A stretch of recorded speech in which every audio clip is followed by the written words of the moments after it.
Hey guys, welcome back to my channel. My name's Tash, a holistic health coach and breathwork facilitator, helping women get their periods back with hypothalamic amenorrhea.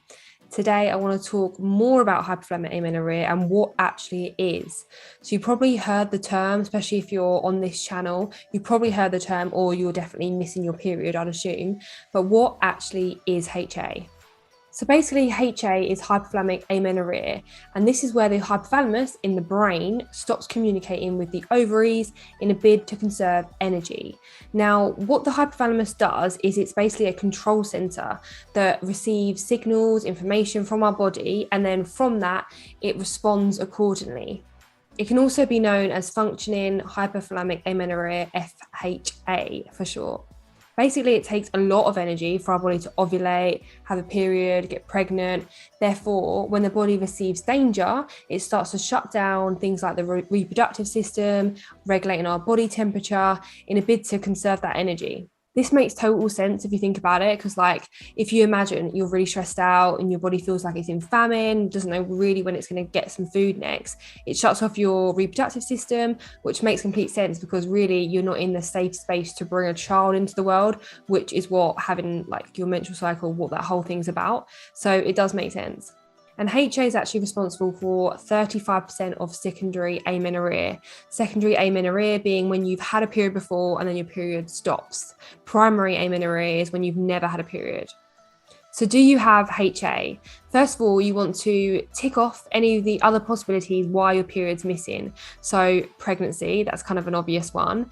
And then you also want to have some blood tests maybe to see if you've got a thyroid problem, hyperlactin, which is linked to your pituitary, or perhaps you've got PCOS, or maybe you've recently stopped the birth control, which I would say a lot of doctors say, oh, just wait, your period will come back, your period will come back. But when it has been longer than 3 months, I would definitely say that there's a deeper imbalance there. So you should look a bit deeper. It's not the fact that, oh, your period will just miraculously come back. There's definitely a deeper imbalance if it's been over 3 months. So once you've looked at your blood tests, they usually come back as low or normal in regards to HA. Then you can ask yourself some questions that you might resonate with. So are you always stressed out? Are you a bit of a stress head? Would your friends say that you're always on the go? You feel really guilty if you're sitting down. You feel like your mind's running 50 miles per hour and you're always overwhelmed. Perhaps there's some physical stress going on. So are you not eating enough? Are you really rigid with your mindset around food? Do you feel scared when other people cook for you? Have you got some rules around food? Do you only like to eat healthy foods? Have you lost weight recently? Or even if it was a few years ago, have you lost some weight? Are you exercising? Are you feeling quite stressed when you do exercise? Are you feeling like you're using exercise as a punishment and you feel really guilty and lazy if you don't exercise? Are you exercising despite injury or illness? These are some things that you can ask yourself because these are very common traits and signs of HA. So our body can give us other signs. Obviously, we have a missing period, that's a sign, but there's other signs that basically we need some more energy and that we're in this low energy availability state. These signs might be you're feeling cold a lot of the time. So in relation to your friends, are you always the cold one? You got to wrap up. This is because, again, our body is not prioritizing keeping ourselves warm. High cholesterol is another one. Perhaps you're always thinking about food, what you're going to eat next, counting your calories, and it's just always on your mind. Maybe you're looking at what I eat in a day videos all day long or recipes. Have you got little to no cervical mucus? We usually see low sex drive as well, brittle nails, brittle hair, and a low resting heart rate. So sometimes you might also have an ultrasound where they can have a look at your ovaries, your uterus, and usually with HA, you have a thin uterus lining. There's not enough estrogen there to build it up. So this is under 4 millimeters, is classed as a thin uterus lining.